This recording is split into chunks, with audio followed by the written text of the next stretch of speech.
প্রিয় বাচ্চারা, আজ তোমাদের জন্য একটা অদ্ভুত মজার গল্প নিয়ে এসেছি। গল্পের নাম বাড়ির উঠোনে সোনার কাঁঠাল গাছ। এই গল্পে আছে একটা জাদুর গাছ যা সোনার ফল দেয়। ওয়াও, শুনতে চাও? একটা ছোট্ট গ্রামে থাকত রোহান আর তার স্ত্রী সীমা। রোহান ছিল খুবই পরিশ্রমী, হাসি খুশি একজন মানুষ। সীমা ছিল খুব ভালোবাসার, সব সময় স্বামীকে সাহায্য করত। দুজনে মিলে খুব সুখে থাকত। কিন্তু একদিন রোহান, একটু এদিকে আসো। তোমাকে এখন থেকে আর আমার এখানে কাজ করতে হবে না। তোমার কাজ আমার পছন্দ লাগে না। আমি অন্য কাউকে খুঁজে নেব। তুমি অন্য কাজ দেখে নাও। আমি তোমাকে অনেক দিন দেখেছি, আমার পক্ষে আর তোমাকে রাখা সম্ভব না। এখন আমি চাই তুমি অন্য কোথাও গিয়ে কাজ করো। আজকের মতো তুমি এখানে কাজ শেষ করে বাড়ি চলে যাও। কেন মালিক? আমি কি কোথাও ভুল করেছি? আমি তো ঠিকঠাকভাবে কাজ করে প্রত্যেক দিন সময় মতো আসে, কাজ শেষ করে সময় মতো বাড়িতে যাই। কোন কোন দিন তো বেশি বেশি কাজ করে দেই। আর আমি এমন কোনো কাজ করিনি যাতে আপনি রাগ হয়ে যান। আমি তো বেশ ভালোভাবে কাজ করি। আমার কাজে কি কোথাও ভুল রয়েছে? যদি ভুল থাকে তাহলে বলতে পারেন, আমি সেই ভুলটাকে শুধরে নেব। তবুও আমাকে কাজের থেকে বের করবেন না, কারণ আমার এই কাজের উপর দিয়ে সংসারটা চলছে। যদি আপনি আমাকে কাজের থেকে বের করে দেন তাহলে আমার সংসার আর ভালো থাকবে না। তখন খিদের জ্বালায় না খেয়ে কষ্ট করতে হবে। তাই আপনার কাছে অনেক জোর করে বলছি, আমার কোথাও ভুল হলে আমাকে ক্ষমা করে দেন, আর দয়া করে আমাকে কাছে থেকে বের করবেন না। আমি তোমার মুখে এত কথা শুনতে চাই না। আমি বলেছি তোমাকে রাখবো না তো রাখবো না, তুমি এখন যেতে পারো। রামু মালিকে অনেক আকুতি মিনতি করল, কিন্তু মালিক কোনোভাবেই রামুকে রাখল না। আর কোনো কিছু উপায় না পেয়ে মন খারাপ করে বাড়িতে ফিরে আসলো। সীমা, আজ মালিক আমাকে কাজ থেকে বের করে দিয়েছে। বলল তোমার কাজ পছন্দ হয়নি। এখন কি হবে? ঘরে তো চালও শেষ। এত চিন্তা করতে হবে না রোহান, মালিক ছেড়ে দিয়েছ তাতে কি হয়েছে দেখো না। কাজ খুঁজতে বের হয়ে নতুন কোথাও কাজ পাওয়া যায় কিনা যায়। যদি পাওয়া যায় তাহলে তো ভালোই হবে। আর উপরওয়ালা আমাদের পাশে রয়েছে। তুমি একবার কাজের খোঁজার উদ্দেশ্যে বের হও, আমি বাড়িতে টুকটাক কাজ করে নিচ্ছি। রোহান আর কিছু উপায় না পেয়ে নতুন কাজ খোঁজার উদ্দেশ্যে বাড়ি থেকে বের হয়ে পড়ে। কি রোহান দাদা, কোথায় যাচ্ছ এইভাবে? দেখে তো মনে হচ্ছে অনেক টেনশনে পড়ে আছো। কি ব্যাপার, কিছু হয়েছে নাকি? বৌদির শরীর ঠিক আছে তো, নাকি তোমার কিছু হয়েছে? না ভাই ছোটু, তোমার বৌদির শরীর ঠিকই রয়েছে, আমার শরীরও ঠিক রয়েছে। কিন্তু আমি যে মালিকের বাড়িতে কাজ করতাম, সেই মালিক আমাকে কাজে থেকে বের করে দিয়েছে। আমাকে বলেছে আমি নাকি ভালো কাজ করতে পারি না। কিন্তু সেই মালিকের কাছে অনেক দিন থেকেই কাজ করছি, কোনোদিনও আমাকে এইভাবে বলেনি এই ধরনের কথা। আজকে হঠাৎ করেই আমাকে এই কথাগুলো শুনিয়ে দিল আর কাজের থেকে বের করে দিল। তাই যাচ্ছি, যদি নতুন কাজ কোথাও পাওয়া যায়। না হলে তো সংসারটা চালানো কঠিন হয়ে যাবে। সবকিছুই তো হাতের ওপরে। এদিকে টাকা পয়সাও থাকে না। আর এখন টাকা পয়সা নেই যে কয়েকদিন বসে বসে খেতে পারবো। তাই কাজ খোঁজার উদ্দেশ্যে বের হলাম। যদি কাজ না পাই তাহলে খুব কষ্ট হয়ে যাবে আমাদের। আজকাল কেউ কারোর ভালো দেখতে পারে না, তাই তো হঠাৎ করেই তোমাকে কাজের থেকে বের করে দিয়েছে। আর ওপরওয়ালাটাও না জানি কি রকম, এইভাবে কষ্টটা না দিলেও পারত। যাই হোক, আমি প্রার্থনা করি উপরওয়ালার কাছে যেন তুমি ভালো কিছু করতে পারো। আগামী দিনে যেন তোমার এই কষ্টটি আর না থাকে, তোমার জন্য ভালো কিছু হোক। এই বলে রামু রাস্তা দিয়ে হাঁটতে লাগলো কাজ খোঁজার উদ্দেশ্যে। কে জানে রামুর ভাগে কি লেখা রয়েছে আদৌ? কি রামু কাজ পাবে নাকি পাবে না? রামুর এই অভাবের সংসার কবে ঠিক হবে? এই কষ্ট কবে সুখে পরিণত হবে? দাদা, আমি অনেক দিন থেকে এক মালিকের কাছে কাজ করতাম, কিন্তু সেই মালিক আমাকে কাজ থেকে বের করে দিয়েছে। এখন আমার সংসারে অভাব হয়ে গিয়েছে। আপনি কি আমাকে কাজে নিয়ে সাহায্য করতে পারবেন? তাহলে আমার খুব উপকার হবে। আপনি যা কাজ দেবেন আমি তাই করব, শুধু একটা কাজ হলেই হবে। না, আমি কাজে নিতে পারবো না, কারণ আমার বাড়িতে আগে থেকেই দুটো কর্মচারী কাজ করছে। এখন আমার বাড়তি লোকের প্রয়োজন নেই। যখন প্রয়োজন হবে তখন আমি খবর দেব। এখন আমার লাগবে না, তুমি অন্য কোথাও দেখে নাও।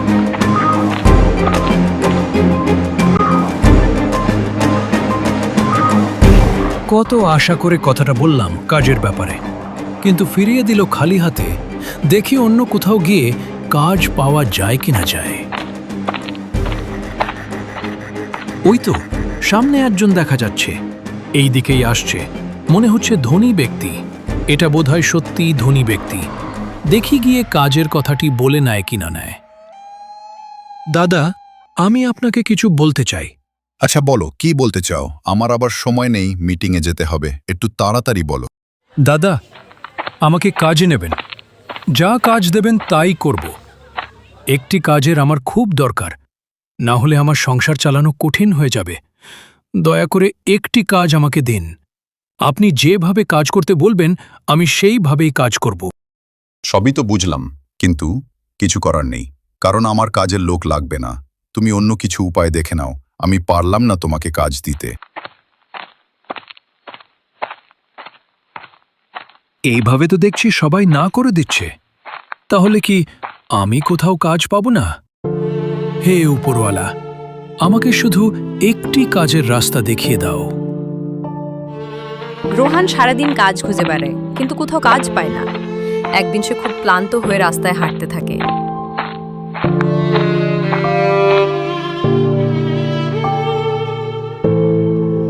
হঠাৎ একজন বড় মালিকের সাথে দেখা হয়ে গেল।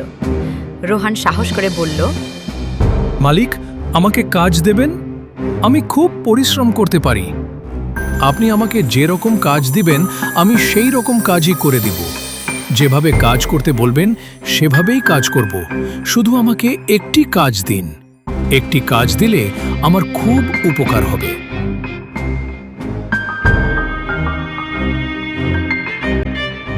ঠিক আছে, এত করে যখন বলছো কাজের কথা, তাহলে তুমি কাল সকালে এসো। ভালো কাজ করলে ভালো মাইনে দেব। রোহান খুশিতে আত্মহারা। মনের আনন্দে নাচতে নাচতে বাড়িতে ফিরল আর সীমাকে বলতে লাগলো, সীমা, সীমা, কোথায় গেলে? এইদিকে আসো, নতুন একটি কাজ পেয়েছি। মালিক বলেছে কাল থেকে কাজ শুরু করতে। এখন দেখবে আমাদের আর কোনো কষ্ট থাকবে না। প্রত্যেক দিন কাজ করব, খেয়ে পড়ে দিন ঠিকই পার হয়ে যাবে। কি ভালো খবর! আমার তো খুব খুশি লাগছে তোমার এই কাজের কথাটি শুনে। তোমাকে বলেছিলাম না, ওপরওয়ালা আমাদের সাথে রয়েছে। উপরওয়ালার যা কিছুই করে আমাদের ভালোর জন্যই করে। আজ দেখলে তো তা প্রমাণ হয়েই গেল। চলো আজ রাতে আমরা একটু খুশি করে খেয়ে নেই।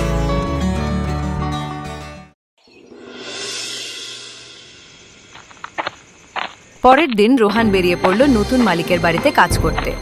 গিয়ে দেখে মালিক বাড়িতে নেই, তিনি মিটিংয়ে চলে গেছেন। রোহান মন খারাপ করে বাড়ির দিকে ফিরতে লাগল। কি লেখা রয়েছে রোহানের ভাগ্যে? আদৌ কি রোহান তার এই কষ্টের জীবন পার করতে পারবে?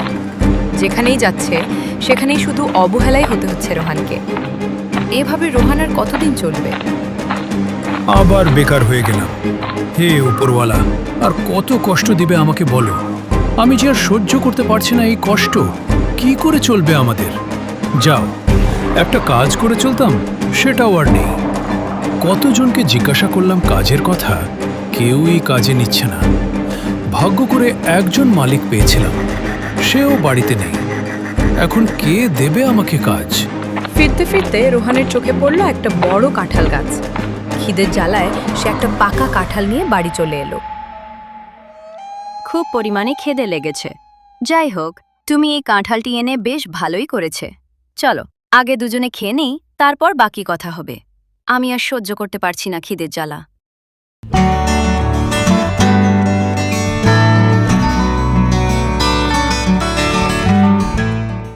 খুব মিষ্টি ছিল কাঁঠালটি। তারপর বলো, আজকে প্রথম দিন কাজের থেকে এত তাড়াতাড়ি চলে এলে কি ব্যাপার? গিয়ে তো ছিলাম খুশি মনে কাজ করার জন্য, কিন্তু কপাল খারাপ হলে যা হয়। মালিকের বাড়িতে গিয়ে দেখি মালিক বাড়িতে নেই, বাইরে কোথাও চলে গেছে মিটিং করার জন্য। এবার কবে যে বাড়িতে ফিরবে সেটাও তো জানি না। এখন কিভাবে যে চলবে সংসারটা কিছুই বুঝতে পারছি না। খামাখা অত চিন্তা করতে হবে না, তুমি দেখবে উপরওয়ালা ঠিক আমাদের জন্য ভালো কিছু রেখে দিয়েছে, শুধু সময়ের অপেক্ষা। খাওয়ার পর কাঁঠালের বিচিগুলো তারা উঠোনে ফেলে দিল, আর তারপর যা ঘটল সেটা অবিশ্বাস্য।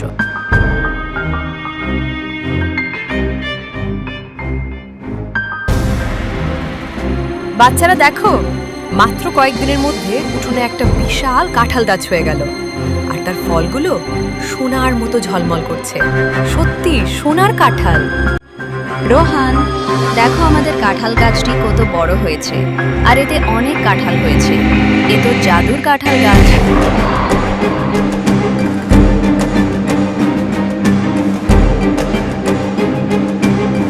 এখন আমাদের আর কোনো অভাব থাকবে না।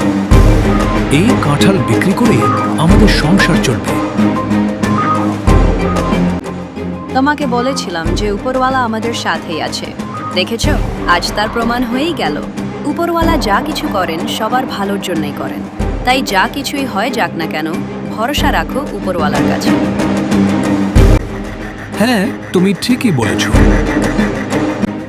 কাঁঠাল বিক্রি করে তারা অনেক টাকা পেল। রোহান একটা সুন্দর দোকান খুলল। এখন তাদের সংসার খুব সুখে চলছে। তারা গ্রামের গরিব দুঃখী মানুষদেরও সাহায্য করতে শুরু করলো। সবাই তাদের খুব ভালোবাসে। জীবনে খারাপ সময় আসুক আর ভালো সময় আসুক, সব কিছুকেই মানিয়ে নিয়ে চলতে হয়, তাহলেই তো জীবন সুন্দর হবে। প্রিয় বাচ্চারা, এই গল্প থেকে শিক্ষা কি? 1. কখনো হাল ছাড়বে না। 2. ভালো কাজ করলে ভালো ফল পাবে। 3. যা পাও তা অন্যদের সাথে ভাগ করে নাও। গল্পটা কেমন লাগলো? ভালো লাগলে লাইক দাও, চ্যানেল সাবস্ক্রাইব করো এবং বেল আইকন টিপে দাও। পরের গল্পে আবার দেখা হবে। Bye bye.